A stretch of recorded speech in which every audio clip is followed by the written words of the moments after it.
नमस्कार मित्रांनो, आज आपण जाणार आहोत अशा ठिकाणी जिथे दत्तात्रेयांनी प्रत्यक्ष निवास केला। हे स्थान म्हणजे श्री गिरनार।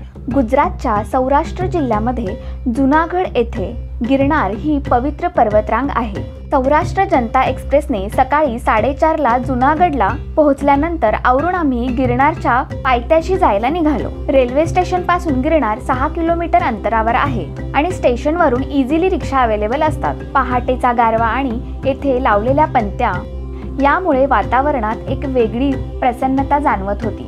गिरनारच्या 10,000 पायऱ्या चढून जाण्यासाठी त्या ऊर्जेची शारीरिक आणि मानसिक क्षमतेत भर पडली। प्रवेशद्वारापाशी प्रभू हनुमान, स्वामी समर्थ आणि देवीचे मंदिर पाहायला मिळते। गणपती बाप्पा मोरया म्हणून आम्ही पहाटे 6 ला गिरनार चढायला सुरुवात केली। पूर्वेला लाली आली आणि जंगलातल्या शांततेला जाग आली। पूर्ण उजाडल्यानंतर हळूहळू गिरनार पर्वतरांग दृष्टीस पडली। गिरनार हे अनेक संप्रदायाचे पवित्र देवस्थान आहे। अंबाजी माता मंदिरापर्यंत म्हणजे 5,000 पायऱ्यापर्यंत रोपवेची सोय केलेली आहे।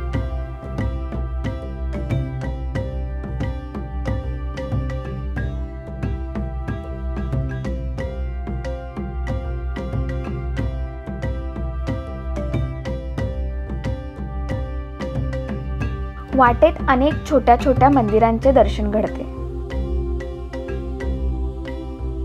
वाटेतील हे फलक शारीरिक आणि मानसिक क्षमतेची कसोटी पाहणारे असते। तरी दत्तभक्तांनी एकदा तरी जायला पाहिजे असे हे स्थान आहे। 4,000 पायऱ्यापर्यंत नेमिनाथ भगवान म्हणजे 22वे जैन तीर्थंकर यांची समाधी आहे। ही मंदिरे उत्तम कलाकुसर कारागिरीने युक्त आहेत।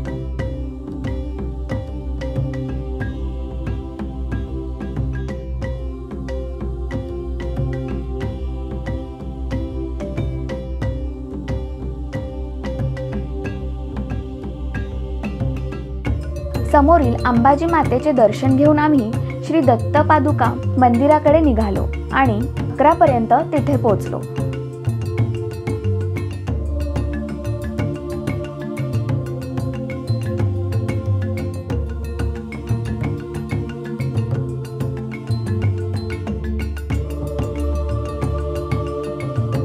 श्री गुरुदत्त प्रवेशद्वारापासून उजव्या बाजूस प्रसादालय आणि गुरु दत्तात्रेय संस्थान आणि अखंड धुना आहे। मंदिरामध्ये कॅमेरा आणि मोबाईलसाठी मनाई आहे। दत्तात्रेयांच्या चरण दर्शनाने डोळ्यात आनंदाने आणि भक्तिभावाने पाणी आल्याशिवाय राहणार नाही। 5,000 पायऱ्या उतरून अंबाजी माता मंदिरापासून आम्ही रोपवेने खाली जायला निघालो। रोपवेचे वन वे तिकीट साधारण 400 आणि राऊंड ट्रिप तिकीट साधारण 700 पर्यंत असते। तर तानाचा हा थरारक अनुभवाने सगळा थकवा पळून लावला।